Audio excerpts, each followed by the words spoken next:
মার্কিন যুক্তরাষ্ট্রের নিউ ইয়র্কের সিটি কাউন্সিল এমন একটি গুরুত্বপূর্ণ আইন পাশ করেছে যা সিলিকন ভ্যালি ভিত্তিক রাইড শেয়ারিং কোম্পানিগুলোর ইচ্ছামতো চালকদের অ্যাপ ডিঅ্যাক্টিভেট বা বন্ধ করে দেওয়ার ক্ষমতাকে কঠোরভাবে সীমিত করবে। এই আইনটি সাবেক মেয়র এরিক অ্যাডামস তার শেষ কর্মদিবসে অন্যান্য বিলের সঙ্গে পাশ করেছিলেন। তবে বৃহস্পতিবার কাউন্সিল বৈঠকে সেই ভেটো অগ্রাহ্য করে বিলটি পুনরায় পাশ করা হয়। এর মধ্য দিয়ে চালকদের অধিকার রক্ষায় এক নতুন অধ্যায়ের সূচনা হলো বলে মনে করছেন চালকরা। এখন প্রশ্ন হলো, কি আছে নতুন আইনে? জানা গেছে, নতুন আইনটি মূলত ডিঅ্যাক্টিভেশন কেস, অর্থাৎ কোনো ব্যাখ্যা কার্যকর আপিলের সুযোগ না দিয়েই চালকদের অ্যাপ বন্ধ করে দেওয়ার যে প্রথা ছিল, এখন সেটির বিরুদ্ধে সুরক্ষা দেবে।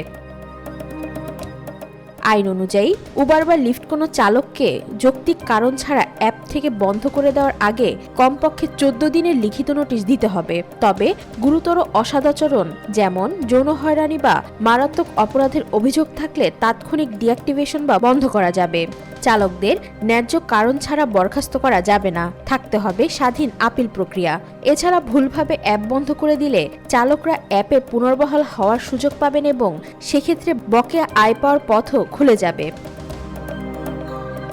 এই আইনের প্রধান উদ্যোক্তা কাউন্সিলম্যান শেখর কৃষাণ সিটি হলের সামনে এক আবেগঘন বক্তব্যে বলেন, আমরা একসঙ্গে সেই দুঃস্বপ্নের অবসান ঘটিয়েছি যেখানে একজন চালক সকালে ফোনের দিক তাকিয়ে দেখছেন এক মুহূর্তে তার জীবিকা কেড়ে নেওয়া হয়েছে।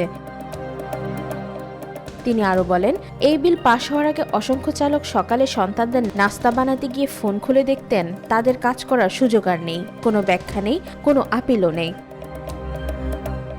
লিফটের বিরুদ্ধে ভুল তথ্য ছড়ানোর অভিযোগ রয়েছে।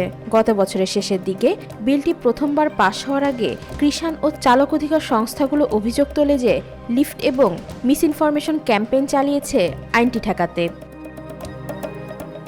লিফট দাবি করেছিল, এই আইন কার্যকর হলে যৌন হয়রানি, বেপরোয়া গাড়ি চালানো বা অন্যান্য গুরুতর অভিযোগে অভিযুক্ত চালকরাও রাস্তায় থেকে যাবে। তবে কৃষাণ স্পষ্ট করে বলেন, আইনেই উল্লেখ আছে এ ধরনের অভিযোগে তাৎক্ষণিকভাবে চালককে ডিঅ্যাক্টিভেট করা যাবে। এদিকে এই আইনটি New York city taxi and limousine commission TLC গত বছর যে নিয়ম জারি করেছিল তা পরিপূরক।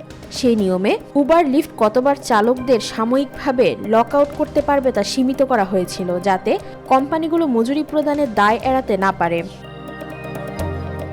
এ বিষয়ে উবার কোনো প্রতিক্রিয়া জানায়নি। অন্যদিকে লিফটের মুখপাত্র জিওএফ বারম্যান এক লিখিত বিবৃতিতে আইনটিকে ত্রুটিপূর্ণ নীতি হিসেবে উল্লেখ করেন এবং তিনি বলেন, এতে অনিরাপদ চালকদের প্ল্যাটফর্মের বাইরে রাখতে আরও কঠিন হয়ে যেতে পারে। এদিকে সব বিতর্ক ও আপত্তি সত্ত্বেও শ্রমিক অধিকার বিশেষজ্ঞদের মতে এই আইন নিউ ইয়র্কের অ্যাপ ভিত্তিক চালকদের জন্য এক মাইল ফলক। হঠাৎ করে অ্যাপ বন্ধ হয়ে যাওয়ার ভয়, আয়ের অনিশ্চয়তা এবং কোনো কথা বলার সুযোগ না পাওয়ার যে দীর্ঘদিনের অভিযোগ এই আইন, তারই সরাসরি জবাব। নিউ ইয়র্ক, উবার ও লিফট চালকদের জন্য এটি শুধু একটি আইন নয়, বরং সম্মান ও ন্যায্যতার স্বীকৃতি বলেই মনে করছেন সংশ্লিষ্টরা।